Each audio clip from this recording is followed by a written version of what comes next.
In this video, we'll give you 8 players you may have never heard of that could become famous in the 2025 NCAA Tournament. I'm Jake Letarski. This is Ryan Andrade. Ryan, why don't you go ahead and kick us off with one of the superstars? Yeah, the SEC Player of the Year, Johni Broome, having a big season, 18.6 points per game, 10.6 rebounds, 3.3 assists, 2.4 blocks. I mean, he is this entire Auburn team. He's a great screener, great roller, makes a lot of really good decisions out of double teams. He's averaging actually a career low 1.3 turnovers per game this season. So that speaks a lot to what kind of a player he is. Nearly impossible to block out, a lot of length on the inside, and is always able to get his hands on loose balls. So he also continues to improve his jump shooting and his interior post moves. And I think he's as motivated as anybody considering what happened to Auburn last year.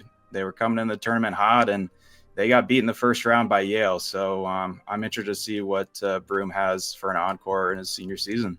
Absolutely. Ryan, you kicked us off with the second best Wooden Award winner odds here. I'm going to fill us all in with the first, the leader, the front runner. That's Duke's Cooper Flagg. We all need a person to hate from Duke in March. It might as well be this guy, but to be honest, man, his game is really tough to watch when you are really tough to hate when you see what this guy can do. He is, of course, the Wooden Award favorite. He will be the number 1 pick in the NBA draft. He's just a light. He's a freshman, whereas Johni Broome has been doing this for quite a while here.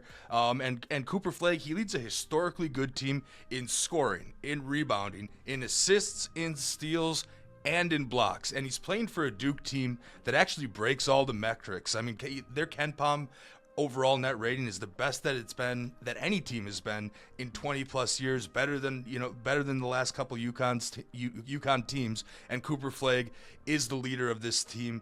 Their Final Four candidates, they're going to be getting a ton of face time, a ton of TV time at Duke, and Cooper Flagg's going to be the man on the screen for everybody this here March. Real quick, before we hit the next player profile, I want to take a moment to remind you to head to rotowire.com/try for a 48-hour trial, no strings attached. We have conference tournament futures, team previews and profiles, daily best bets and pick'em columns, and when the NCAA tournament comes up, we'll have full player rankings and regional previews along with a constant stream of player news and injury updates. Remember, that's rotowire.com/try for a free trial, no credit card required. All right, we'll keep it rolling. Ryan, who else is on your radar for this tournament? Yeah, another guy I'm watching is Stephen Ashworth. I think he's been one of the best guards in the Big East this season. He's leading the Big East in assists per game at 7, 3-pointers made per game at 3.2. He's had to take on a much bigger role this season. Last year was his first season with Creighton, and he was kind of more of a role player. You had guys like Baylor Shireman, Trey Alexander. Those guys were taking the bulk of the work, and now he's coming into this season as really the top dog. And, that got even harder. The biggest get they had in the transfer portal was Pop Isaacs. He goes out with injury, only played in 8 games this year. So Ashworth has had the ball in his hands a bunch this year, and he's going to continue to do so. This Creighton team loves to shoot a lot of threes, and, there's not many better three-point shooters in the tournament than Ashworth. And, of course, it's nice always having that security blanket down low in Ryan Kalkbrenner. So, he's definitely one to watch for a Creighton team they've beat a lot of good teams this year, and they could certainly make a run towards second weekend, maybe even Elite Eight. Yes, for sure. I mean, Kalkbrenner, an absolute stud down low, been there forever. Ashworth is the guy getting him the basketball here. I'm going to move on over to Michigan State in the Big Ten here. The Spartans have won the Big Ten regular season and are looking at a 2 seed in the NCAA tournament, but they don't really have a star player. I think that could change in March with Jase Richardson. He is a freshman. Right now, only 2 Michigan State players averaging double figures. Jaden Akins is at the top here, but Jase Richardson has been hot of late. He entered the starting lineup on February 8th, immediately put up 29 points against a tough defense in Oregon, and in 9 games as a starter, he's averaging 17 points a game. Jase Richardson is suddenly the man that Sparty is going to when it needs a bucket here. And not to mention, Jase Richardson just happens to be the son of NBA great Jason Richardson, who was part of the 2000 Michigan State National Championship team here. So trust me, you're going to see this story over and over again if Michigan State ends up making a big run in the Big Dance. Ryan, you're up. Who's next? All right. I think this guy's got March superstar potential written all over him. Caleb Grill from Missouri. I mean, this guy has been one of the best six man in the country all season long. He's an elite shooter. He can pull it from anywhere. Shot over 42% from three this season. I mean, this guy has just no conscience at all. It doesn't matter how many shots he's made in a row. It doesn't matter how many shots he's missed in a row. If he gets a little sliver, that shot's going up. And those are the guys when we get to March where, those are where the highlights come from. And, this guy's not just a shooter also. I mean, he's a great defender as well, averaging 1.7 steals per game this season. But really has been playing his best basketball of late. Almost 18 points per game over the last 8 games. So, this Missouri team's been a little inconsistent this year, but, when they play good, Caleb Grill is the guy that's, averaging, 20 plus points per game. And he's definitely going to be needed for them to go on a run. Absolutely. Caleb Grill, a sixth-year senior with his third team so far here, so plenty of experience there. I'm actually looking to a big man with my next pick, and I'm going to look to the Florida Gators in this one. Everyone talks about Auburn and Duke. We've covered them at length, but Florida is a sneaky good team that is also looking at one of the number 1 seeds, and they are also one of the 4 teams to beat Auburn this year. They also have a stretch win over Alabama, and while many of the guards from Florida get the talk, Walter Creighton is a possible All-American. I'm actually going to look at Alex Condon, a power forward for the Gators here.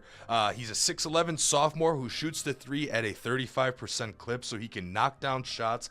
Had a little injury trouble early in the year, but Alex Condon now has back-to-back double-doubles entering the SEC tournament. Alex Condon also has 27 points in a recent win over Alabama. Plus, Alex Condon might have the best nickname right now in college basketball. He is referred to as the Contraceptive. Now, I want to move things over to some under-the-radar candidates, maybe some mid-majors, or we might be looking at the Doug Eater, Jack Golke types. A little bit of a stretch here, but anybody from a mid-major that might fly a little under the radar for you, Ryan? Yeah, let's go out to the Missouri Valley Conference, and your Missouri Valley Conference Player of the Year, Bennett Stirtz. I mean, this guy has had a great story. He's put this Drake team on his back. He wasn't really recruited out of high school, played 2 seasons at the D2 level, and actually came with his new coach, Ben McCollum, from Northwest Missouri State. And man, what a combination that has been. The numbers this guy has put up this year has been incredible. 19.1 points per game, 5.7 assists, 4.4 rebounds, 2.2 steals, 1.8 3-pointers made. I mean, this guy just does it all, man. And you look on the screen, and this guy he doesn't really jump out to you at all physically, but he just has a super high basketball IQ, is extremely crafty once he gets into the lane. And, this Drake team they're tough, man. They play at a really slow pace, and it's going to give a lot of high major team fits. And Stirtz is the one sort of leading that charge for them. Right on here. So I'm admitting that I'm cheating a little bit with my pick because a team like Gonzaga is hardly under the radar, but they are a mid-major, and they did not win the West Coast Conference this year. Got beat by St. Mary's twice. We have the conference championship game still pending at the time this video is shot, but Gonzaga has a player in Graham Ike who is an absolute menace in the paint here. Gonzaga is going to enter with an 8 or 9 seed, but this might actually be the year I could see them doing a little bit of damage here. Obviously, Mark Few has been there before. But Graham Ike, 22-year-old who looks like a fully grown man. He's averaging 17 and 7 for the Zags in just 22 minutes per game, which is wild on a per-minute basis. This is a man who has over 1,900 points and 880 rebounds in his 4-year career. And the Bulldogs have been deep. They've had the luxury of running through other big men who can contribute at times. But now that it's the tournament, now that we need solid one-on-one center matchups game in and game out, I think we're going to let Graham Ike loose, and we're talking 20-20 potential any given outing, which immediately, especially if they're able to pull off a upset over a 1 seed in the second round, that's immediately going to get Gonzaga and Graham Ike on the national radar here. Well, that's going to wrap it up for our players to watch, folks. Remember to win with RotoWire in March.